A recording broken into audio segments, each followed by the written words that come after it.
Weet je het nog van les 2? We hebben daar een tweetal korte klinkers behandeld. De O en de U. De O heeft een streepje van linksonder naar rechtsboven op de O. En de U heeft 2 puntjes op de O.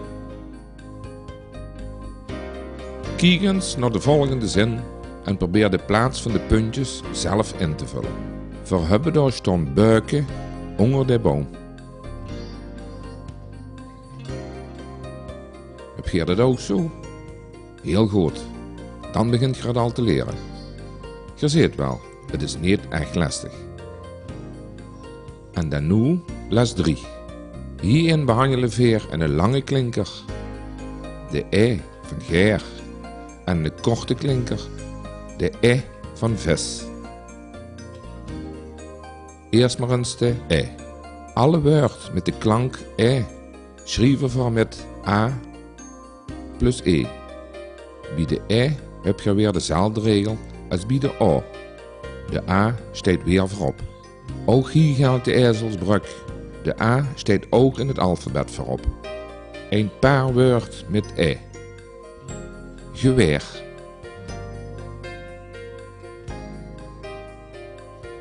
Meel.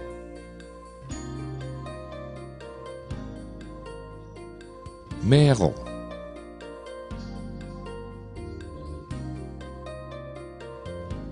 Weer.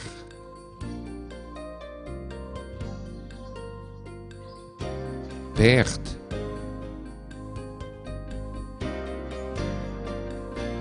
Ver.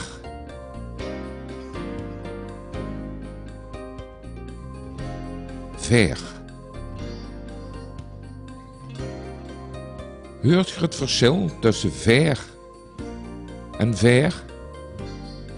Dat verschil werd in de schrijftaal niet zichtbaar gemaakt. Uit de context van het verhaal is meestal wel te horen wat er bedoeld werd.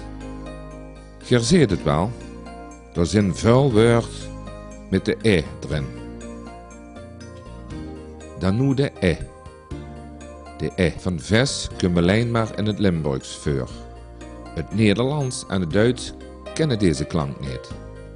De E en de O hebben allebei een streepje erbovenop. Bij de E loopt het streepje van linksboven naar rechtsonder op de E. Woord waar deze klanken voorkomt zijn: bed,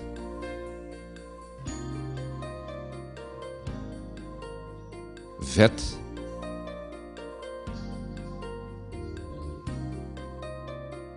wet,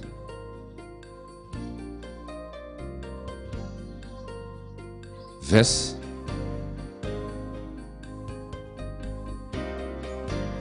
ajerwets,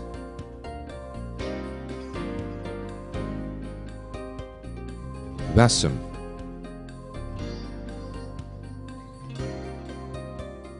trouwmes. Wie sprekers van 40 jaar en jonger in Midden-Limburg komt de E vrijwel niet meer voor. Die is weggevallen onder invloed van het Nederlands.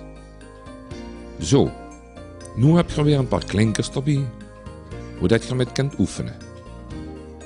Zelf zinnen schrijven, hulpig om dat goed onder de knie te krijgen.